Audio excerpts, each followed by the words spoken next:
Happy Labor Day! Despite how we treat it, today actually isn't about barbecues and mattress sales. It's a day to recognize the achievements of the labor movement and see how far we still have to go. My name is Abughazaleh. I'm running for Congress in the 9th District of Illinois, and I am a proud, now former, union rep. Like many Americans, I grew up in a house where unions were seen as kind of toxic. But as I got older, I realized that almost every freedom and right we take for granted today is rooted in what unions and workers fought and sometimes died for. Minimum wage, workplace safety, overtime, 8-hour workdays, parental leave, anti-discrimination laws, and so much more. But right now, our right to organize, our right to advocate for our own dignity in the workplace, is under attack by the Trump administration. And Chicago, which is home to some of the most important moments and movements in American labor history, is firmly in the crosshairs of these anti-union attacks. It is not a coincidence the military is being deployed here. So this Labor Day, I want to talk about two of the most important labor struggles in Chicago, the Haymarket Massacre and the Pullman Strike, to look at the parallels to today and see how we can use them as a compass to move forward. I am standing in Haymarket Square.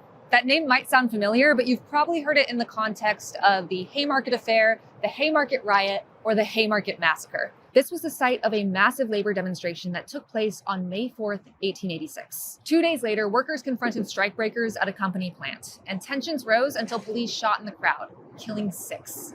August Spies, who was leading the rally, later testified that this butchering of people was done with the express purpose of defeating the 8-hour movement. The next day in outrage, thousands of people met here in Haymarket Square to protest this brutality.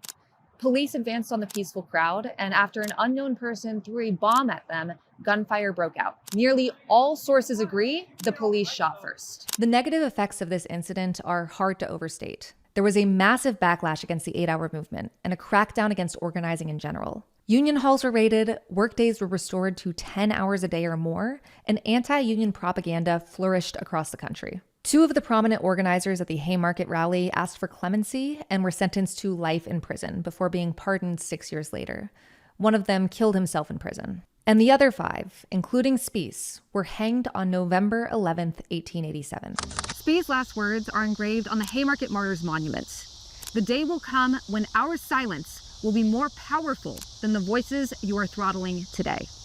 This monument is located in Forest Home Cemetery in Forest Park, about a 20-minute drive from Haymarket Square. There actually was a different monument at Haymarket Square, dedicated to the police who were injured and died at the massacre. And if you're wondering where that one is, well, that monument has been moved to Chicago's police headquarters.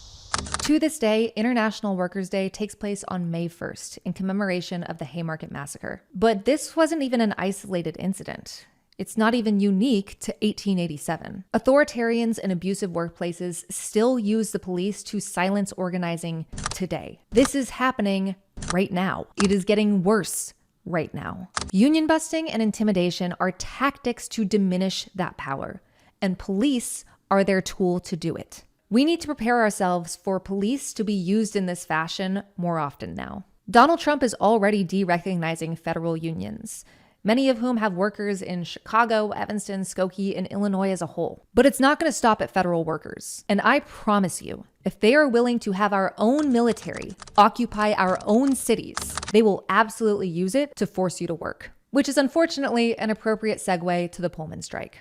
I'm at the Pullman Historical National Park on Chicago's South Side. This is where one of the most important strikes in American labor history happened. George Pullman, this guy, owned the Pullman Company. They manufactured railroad cars and had a monopoly on sleeping cars, which revolutionized transit by rail. He employed thousands of people who all lived in a company town, the area of which still today is called Pullman. A company town is basically a place where it's its own society, and the company you work for owns all the schools and the stores and the facilities that you use. So all of your wages go back to the guy you work for. And that's especially a problem if you're employed by George Pullman, who cut wages by 30% while keeping the prices of housing and other items exactly the same.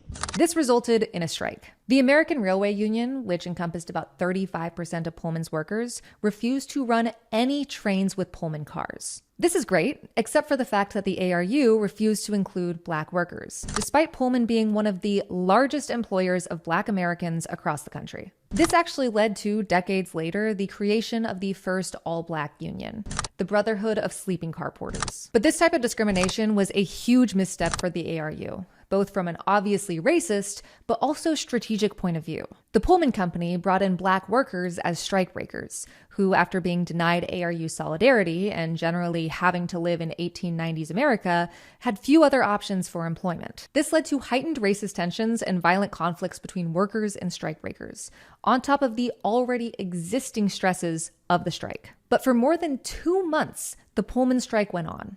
And not just in Chicago either. At its height, around 250,000 Americans were doing their own sympathy strikes with the Pullman workers. This is despite media coverage portraying these workers as unpatriotic foreigners and disruptive, which doesn't sound familiar at all. Of course, it was only a matter of time before the federal government got involved. President Grover Cleveland's Attorney General, Richard Olney, who, by the way, was taking a $10,000 retainer from multiple railroad companies, wanted to dispatch federal troops to Chicago to end this rule of terror, which doesn't sound familiar at all. He got a court injunction from 2 anti-union justices to ban any union action that would disrupt railway service. And when it was disobeyed, tens of thousands of U.S. Marshals and Army troops were sicked on Chicago. Strikers were understandably furious at this development. They overturned railway cars as barricades against the troops, and some of them rioted. Our own service members opened fire into the crowd, killing around 70 and injuring dozens, which doesn't sound familiar at all. Just by the way, Grover Cleveland is the first of only 2 presidents to serve 2 non-consecutive terms. You've probably heard that history doesn't repeat, it rhymes, but sometimes it just repeats. Which brings me back here to Pullman National Historical Park. This is where everything I just described happened.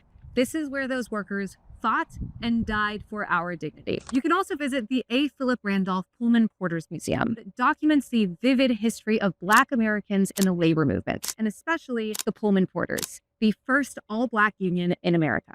What these people did was important. Just 6 days after the strike ended, President Grover Cleveland pushed legislation through to make Labor Day a federal holiday. And of course, that wasn't perfect either. Originally, because it was a federal holiday, only federal workers got the day off. But unions across the country encouraged workers to strike every Labor Day if they weren't given that time.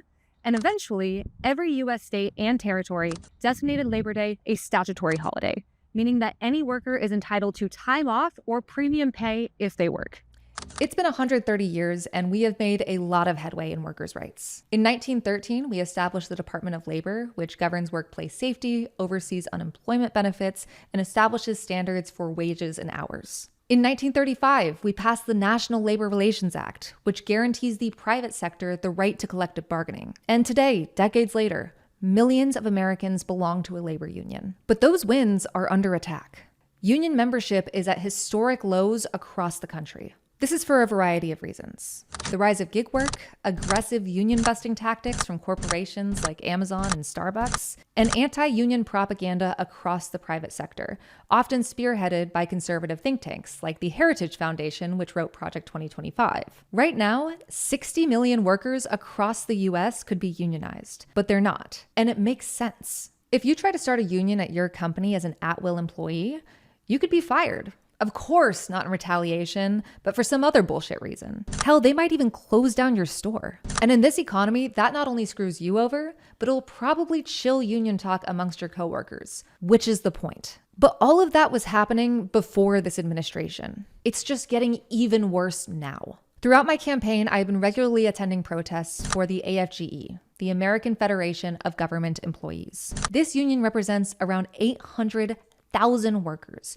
across all sectors of the federal government. I've talked with employees from the VA, the EPA, and several other agencies, all of which have had their union contracts terminated. And the ones that are still employed are the lucky ones. Thousands of workers across the government have been fired. And these aren't glamorous jobs. This is civil service. These are people that are trying to make our lives better. EPA workers, for instance, dedicate their career to making sure we have clean air and water, which personally I like. But that didn't stop Trump from firing nearly 400 workers less than a month into his administration. And it's still happening. When I talked with a group of EPA employees in my district, they said that every week, every day is an exercise in anxiety. Each of them are waiting for the email to tell them that they've lost their job. And these are people doing essential work. Scientists who are trying to protect us are losing their jobs so Donald Trump and his buddies can exploit our natural resources for their own profit. Profits that we will never see a dime of. Like I said,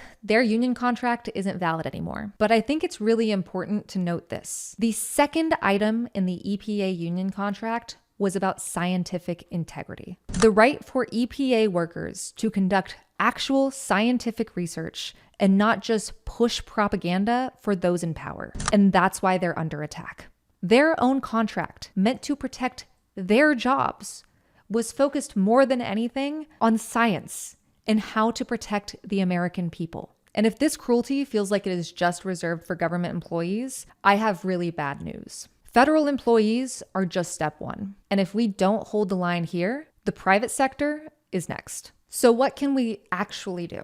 Well, supporting unions, even if they are derecognized, is a good first step. AFGE is still fighting for its workers, with or without recognition by this administration. But supporting unions isn't just a warm, fuzzy feeling. We're probably going to see more labor action over the next few years, and it might actually inconvenience our lives. But please remember, that's the point. The Pullman Strike inconvenienced a lot of people, but it inconvenienced the rich and powerful most of all. And the impacts of that strike didn't just stay with the Pullman workers. They rippled out. It served as a basis for so much of the labor movement in the 20th century. I mean, we're celebrating Labor Day today, something that was won in the Pullman Strike. That strike helped shift the conversation to help more workers get better conditions. And strikes today do the same. There might be times when we have to go to a different hotel or buy a different brand of cereal to avoid crossing a picket line or padding the margins of corporations that are abusing their workers. But that's good. Remember, these protests and their outcomes set a precedent that will affect you too. Similarly, we have to take to the streets. We have seen some of the largest protests in American history since the start of this administration, even if major outlets refuse to acknowledge it. I know it's easy to feel helpless, like your voice is just one in millions. Is this even making a difference? It is. Mass action from millions of people terrifies the rich more than anything. That's why they pretend not to hear your voice, even when you're screaming. Maybe if they acknowledge it, it'll go away. But we can't let that happen, because a protest sanctioned by the people you're protesting against is just a parade. Another way we can fight back is joining a union or starting one at your workplace. Like I said before, this can pose a risk to your job. That's why one of the most important things you can do is get your coworkers on board. That's kind of the whole point of solidarity. Because the dirty secret about our economic system is these companies need you. You deserve to be able to afford housing, groceries, and healthcare with money left over to save and spend. You deserve to thrive, not just survive. We all do. And finally, we need to be pushing our leaders for more. If and when Democrats get back in power, we need to immediately pass the PRO, or Protecting the Right to Organize Act. This law would expand already existing legislation to target union busting, right to work laws, and other anti-labor practices. But we need to go further. We need to reinstate federal workers. We need to put actual funding into the things that make our country work. And we need to make sure that every piece of federal legislation is benefiting the American people and not just a tiny portion of super rich dudes. Democrats should not be showing anything except unflinching solidarity with workers right now. When the police get called, when the military invades, when corporations are allowed or even incentivized to exploit workers, Democrats need to be aggressive and loud, not only in their messaging, but in their actions. This means showing up. This means working with unions. This means showing your values and not just telling. Politicians can't keep trying to cut pensions and engage in pay-to-play schemes. They need to be held accountable to not take money from corporate PACs and billionaires. They need to understand that if you are asking for power, you need to give people a reason to give it to you, because your vote matters more than their job. So this Labor Day, today, as our military is set to invade Chicago, Illinois, I want people to think about our history, of our leaps forward and our steps back. I want us to think about the workers murdered at the Haymarket Massacre and the Pullman Strike, to understand the dangers of a federal government that works exclusively for the rich. But no matter what tricks oligarchs try to pull, how they try to silence us, there will always be more of us than there are of them. Be safe, fight back, and happy Labor Day.